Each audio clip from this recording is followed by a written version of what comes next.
કેટરિંગના બહાને માનવ તસ્કરી કાંડનો પર્દાફાશ, સગીરાને સુરત અને મહારાષ્ટ્રમાં વેચી દેવાનો પ્રયાસ, મુખ્ય આરોપી ઝડપાયા. સુરત શહેરમાં માનવ તસ્કરીના ગંભીર ગુનાનો પર્દાફાશ કરતા લિંબાયત પોલીસે 14 વર્ષની સગીરાને કેટરિંગના બહાને લઈ જઈ વેચી દેવાઈ હોવાનો ચોંકાવનારો કિસ્સો બહાર આવ્યો છે. સમગ્ર મામલામાં મુખ્ય સૂત્રધાર ફરઝાના ઉર્ફે ફજ્જો રફીક શાહને 5 મહિનાથી ફરાર રહ્યા બાદ ઝડપી પાડવામાં આવી છે.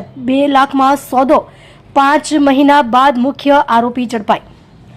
પોલીસ માહિતી મુજબ લીંબાદ વિસ્તારમાં રહેતી સગીરાને કામની લાલચ આપીને લસકાણા લઈ જવામાં આવી હતી. પ્રાથમિક તપાસમાં ખુલ્યું છે કે સગીરાનો પ્રથમ સોદો 50,000 રૂપિયામાં સોએબ નામના વ્યક્તિ સાથે કરવામાં આવ્યો હતો. જોકે લસકાણામાં સગીરા પર બળજબરી કરવાનો પ્રયાસ નિષ્ફળ જતા આ સોદો રદ થયો હતો. ત્યારબાદ સગીરાને મહારાષ્ટ્રના સોલાપુર ખાતે લઈ જઈ એક હિન્દુ યુવક સાથે 2 લાખ રૂપિયામાં પરણાવી દેવામાં આવી હતી. સોલાપુરમાં 3 મહિના સુધી યૌન શોષણ, સોલાપુરમાં સગીરાને 3 મહિના સુધી શારીરિક અને માનસિક અત્યાચાર સહન કરવો પડ્યો હતો, તેનો ખુલાસો થયો છે.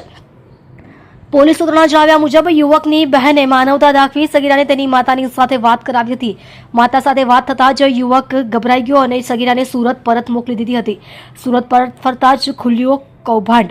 સુરત પરત આવ્યા બાદ સગીરાએ પોતાની આપવીતી પરિવારને જણાવી હતી. ત્યારબાદ 25મી નવેમ્બરે મામલો પોલીસ સ્ટેશન પહોંચતા ગુનો નોંધાયો હતો. લીંબાદ પોલીસે ગુનાનો ભેદ ઉકેલતા માનવ તસ્કરીના રેકેટનો પર્દાફાશ કર્યો છે. આ પહેલા જ નૂરી શેખ અને તેના પતિ વસીમ શેખની ધરપકડ કરવામાં આવી હતી. હવે 5 મહિનાથી ફરાર રહેલા મુખ્ય આરોપી ફરઝાના ઉર્ફે ફજ્જો રફીક શાહને પાનોલી ખાતે દરોડો પાડી ઝડપી લેવામાં આવી છે.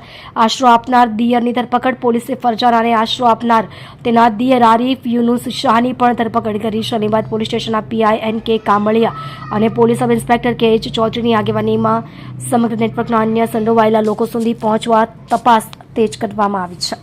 તમે જોઈ રહ્યા છો DNY ન્યૂઝ ચેનલ રમનદીપ કૌરની સાથે.